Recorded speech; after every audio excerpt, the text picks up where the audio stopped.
बिहार में पीएम मोदी की बैठक, लेकिन चर्चा नीतीश कुमार की नहीं। कई सवाल खड़े हो रहे हैं। जहां एक तरफ नीति आयोग की बैठक में नीतीश कुमार नहीं पहुंचे, एनडीए की बैठक से उठकर चले जाते हैं, मोदी और शाह देखते रह जाते हैं। लेकिन अब 2 दिवसीय दौरे पर प्रधानमंत्री मोदी है और बैठक होती है।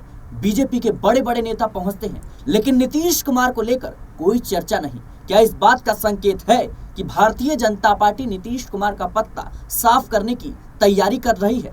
कई मौकों पर बीजेपी के नेताओं ने इस बात का संकेत दिया है कि नीतीश कुमार का पत्ता साफ हो जाएगा। और नीतीश कुमार हाल ही में जिस तरीके से प्रधानमंत्री मोदी से संवाद करते हुए नजर आए, गुस्साए नजर आए और एनडीए की बैठक छोड़कर चले गए, उसके बाद उनके राजनीतिक भविष्य को लेकर सवाल उठने लगे कि क्या नीतीश कुमार किसी नए रास्ते की तलाश में हैं? ऐसे में बड़ा सवाल यह है कि नीतीश कुमार के नाम पर चर्चा न करना क्या बिहार में एक नए घटनाक्रम को अंजाम दे सकता है? क्योंकि नीतीश कुमार ने अपनी कुर्सी बचाने के लिए कई बार हेरफेर किया है, पलटी मारी है और इसी लिहाज से कहीं ना कहीं फिर से ये सवाल उठने शुरू हो गए हैं। मेरे साथ दीपक मौजूद है ज्यादा जानकारी के साथ। दीपक जी, कैसे देख रहे हैं आप? बिहार में चुनावी साल है, प्रधानमंत्री मोदी पहुंचते हैं, बैठक होती है, लेकिन जो नीतीश कुमार हैं उनको लेकर कोई चर्चा नहीं, कोई फैसला नहीं। और बीजेपी के कई नेता, चाहे वो विजय सिन्हा हो या फिर दिलीप जायसवाल हो, हरियाणा के मुख्यमंत्री नायब सिंह सैनी हो, इन्होंने कई मौकों पर इस बात का संकेत दिया है कि नीतीश कुमार मुख्यमंत्री नहीं बनाए जाएंगे। कैसे देख रहे हैं आप? देखिए, बीजेपी कहीं ना कहीं चाहती है कि अभी तक 15 करीब राज्यों में उनके खुद के सीएम हैं, जहां पर डबल इंजन की सरकार चलाकर वह उस राज्य का विकास कर रहे हैं, ऐसा उनका कहना है जी। तो उनका अगला मकसद है, जैसे बिहार, झारखंड, महाराष्ट्र, ये 3 राज्य उनके टारगेट पर है, जहां पर वे अपने सीएम बनाए। लेकिन यहाँ लड़ाई उनको गठबंधन में लड़नी पड़ती है। महाराष्ट्र में तो वह कामयाब हुए, वही महाराष्ट्र का फॉर्मूला क्या वो बिहार में लागू करेंगे, इस पर सवाल उठ रहे हैं। क्योंकि वहां पर हमने देखा कि विधायकों की संख्या ज्यादा होने की वजह से उसी का हवाला देते हुए शिंदे को पीछे किया और वहां पर कहीं ना कहीं फडणवीस को आगे किया। उसी तरीके से यहाँ पर भी माहौल बनाया जा रहा है। बीजेपी का पहला मकसद है कि बीजेपी को मजबूत करना बिहार में, ताकि जो उनके पास करीब अभी 80 विधायक हैं उसको किसी तरीके से 110, 115 तक ले जाया जाए। कल को अगर भविष्य में जीतन राम मांझी के 4-5 विधायक जीत जाते हैं, अगर उपेंद्र कुशवाहा के भी 4-5 विधायक जीत जाते हैं, चिराग पासवान के भी 8-10 विधायक जीत जाते हैं, अगर उनकी संख्या, उन 3 पार्टियों की संख्या 20 विधायकों की हो जाती है, तो ये 110 और वो 20, 130 का आंकड़ा आसानी से छू सकते हैं। तो दीपक जी, क्या आप कहना चाहते हैं कि भारतीय जनता पार्टी ने जिस तरीके से एकनाथ शिंदे को नजरअंदाज किया, यानी जैसे ही बहुमत में आई तो कहीं ना कहीं खुद के दम पर सरकार बनाने की कोशिश की और शिंदे को साइडलाइन कर दिया, वही खेल नीतीश कुमार के साथ हो सकता है? देखिए, कहते हैं शेर शिकार करना नहीं भूलता। जब बिहार, अगर हम बात करें, महाराष्ट्र में बीजेपी एक शिकार कर चुकी है, तो अगला टारगेट जरूर उनका बिहार में हो सकता है। क्योंकि बीजेपी अपने आप को एक शेर पार्टी बताती है, मोदी जी को शेर वाला जिगरा कहा जाता है, तो कहीं ना कहीं उनका अगला टारगेट बिहार हो सकता है। और कहते हैं दूध का जला छाछ भी फूक फूक कर पीता है। जब 43 सीट उनको मिली थी नीतीश कुमार को, उसके बावजूद भी उनको मुख्यमंत्री बनाया, इतने कम सीट होने के बावजूद। तो उन्होंने 2 साल बाद बीजेपी को कैसे कहीं ना कहीं धोखा देकर या उनके खिलाफ जाकर आरजेडी के साथ हाथ मिलाया, और उसके ठीक 1.5-2 साल बाद 17-18 महीने की सरकार जब तेजस्वी के साथ चलाई, उन्हें फिर याद आता है कि मैं गलत जगह हूं और बीजेपी के साथ वो फिर चले गए। तो वो कहीं ना कहीं जिन भावनाओं का इस्तेमाल कर रहे हैं, बीजेपी के साथ पाला बदल कर देते हैं और ये कहते हैं कि अब नहीं पलटूंगा, अब नहीं पलटूंगा, लेकिन वो फिर पलट जाते हैं। तो बीजेपी शायद उसी को ही परमानेंट कहते हैं, जड़ से मिटाना चाहती है, ताकि पहले वो अपनी स्थिति मजबूत करे। इसीलिए जो उनकी हाल ही में बैठक को लेकर दिलीप जायसवाल, जो बीजेपी प्रदेश अध्यक्ष हैं बिहार के, उन्होंने कहा कि नीतीश को लेकर उतनी चर्चा नहीं हुई, क्योंकि यहाँ पर बीजेपी को मजबूत करने की बात थी, यहाँ पर कहीं ना कहीं ऑपरेशन सिंदूर को लेकर बात थी और मोदी जी का स्वागत जिस तरीके से कई योजनाओं को लेकर किया गया वो बात हुई। लेकिन देखिए, चुनावी साल में अगर हम बिहार की बात कर रहे हैं और मुख्यमंत्री कुर्सी की बात ना, और उस पर नीतीश की बात ना हो, ये तो हजम होने वाली बात नहीं है। जाहिर सी बात है, आपने बड़ी बात कही कि जिस तरीके से देखा जाए तो सीएम कुर्सी को लेकर सस्पेंस बना हुआ है, लेकिन नीतीश कुमार को लेकर बीजेपी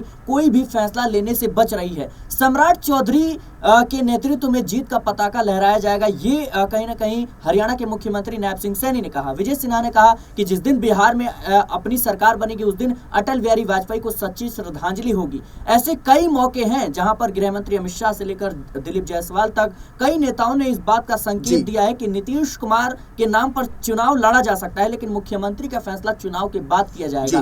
क्या लगता है आपको कि महाराष्ट्र वाला खेल अगर होता है तो नीतीश कुमार अपना जो रुख है वो पलटते हुए नजर आएंगे? भारतीय जनता जनता पार्टी का सीधा निष्कर्ष ये रहता है कि पहले चुनाव जीतो, उसके बाद संसदीय दल की बैठक बुलाओ और उसमें फैसला लो, जहां से कुछ पर्यवेक्षक जाएंगे उस राज्य में और उसके बाद चयन करेंगे। लेकिन अगर हम हरियाणा की बात करें तो वहां पर नायब सिंह सैनी को लेकर एकदम क्लियर थी बीजेपी। एकमात्र वो राज्य नजर आया, जबकि हमने उससे पहले मध्य प्रदेश, राजस्थान, छत्तीसगढ़, जम्मू कश्मीर की बात कर ले, महाराष्ट्र की बात कर ले, ओडिशा की बात कर ले या फिर तेलंगाना की बात कर ले, ऐसे किसी भी राज्य में बीजेपी की तरफ से ये ऐलान नहीं देखा था। तो हरियाणा में ऐलान किया गया। नायब सिंह सैनी और जितने भी आपने नाम लिए वो संघ और संगठन दोनों में अच्छी पकड़ रखते हैं, उनको अंदर की खबर होती है। हो सकता है कि नायब सिंह सैनी के जुबान पर वही शब्द आ गए जो बैठकों में कभी चर्चा हुई हो कि इस बार विजय पताका सम्राट चौधरी के नेतृत्व में फहराया जाए और वही कहीं ना कहीं मुख्यमंत्री बने। हो सकता है कि वो बात जुबान पर आ गई हो, क्योंकि इंसान है भाई, कहीं ना कहीं वो बातें बहुत खुशी की रही होंगी कि बिहार में भी बीजेपी अपनी सरकार बनाए। लेकिन सबसे बड़ा सवाल यह आता है कि ऐसा नहीं कि बीजेपी के पास नीतीश को लेकर कारण नहीं है, कई कारण भी है। देखिए, पहला तो उनका पाला बदलना,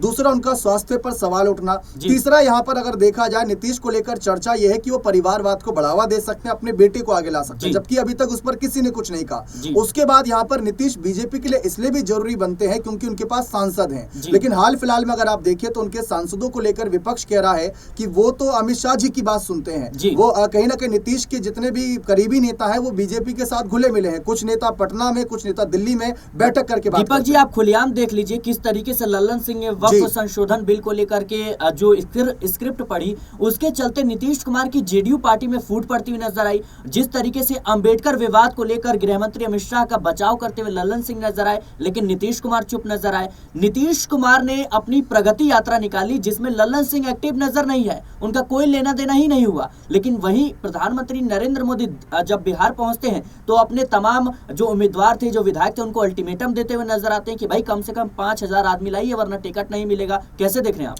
देखिए, कहीं ना कहीं अगर हम नीतीश की पार्टी के नजरिए से देखें तो आरसीपी सिंह आप जानते होंगे, आरसीपी सिंह ने नीतीश की पार्टी छोड़ने के बाद कौन सी पार्टी ज्वाइन करी थी, वो किसी को बताने की जरूरत नहीं है कि बीजेपी क्या कर सकती है। अगर हम 2022 के प्रकरण को उठाकर देखें तो नीतीश ने क्यों बीजेपी का साथ छोड़ा था। ऐसा नहीं कि नीतीश पलटीबाज है, हमेशा पलटू राम के रूप में जो उनकी पहचान बना दी गई है, सुशासन बाबू के रूप में जाने जाते हैं, लेकिन आज उनको बहुत से लोग कहते हैं कि वो पलटी मारते हैं। उसके पीछे का कारण था क्योंकि आरसीपी सिंह ने जो कदम उठाए थे, नीतीश को खतरा था अपनी पार्टी को लेकर। और एक नेता हमेशा सबसे पहले अपनी जड़ें यानी अपनी पार्टी को, अपने संगठन को मजबूत करेगा, फिर उसके बाद कुर्सी पर नजरें गड़ाए बैठेगा। नीतीश कुमार को लोकसभा चुनाव के वक्त पीएम बनने तक के और उसके बाद अगर आप हाल ही में देखें तो प्रधानमंत्री तक के ऑफर मिले, लेकिन उस पर उनका कोई बयान सामने नहीं आता है। विपक्ष कहता है कि वो बयान क्यों ही देंगे, क्योंकि वो तो स्वास्थ्य कारणों की वजह से अचेत अवस्था में है।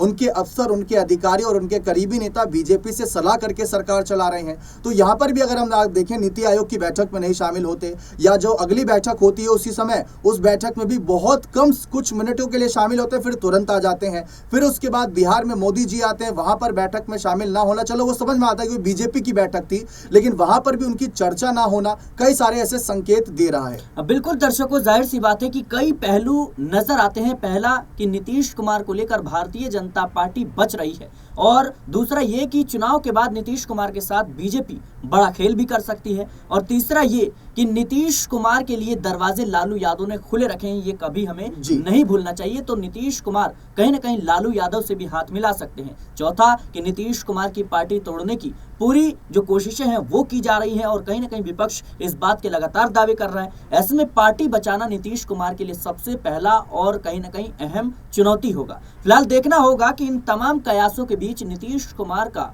अगला कदम क्या होगा, क्योंकि एक बात तो तय है कि बिहार चुनाव से पहले नीतीश कुमार बड़ा खेल कर सकते हैं। फिलहाल इस पूरे मुद्दे को लेकर आपकी क्या राय है, हमें कमेंट बॉक्स में जरूर बताएं। देश और दुनिया की तमाम खबरों के लिए बने रहें नेक्स्ट 9 न्यूज के साथ।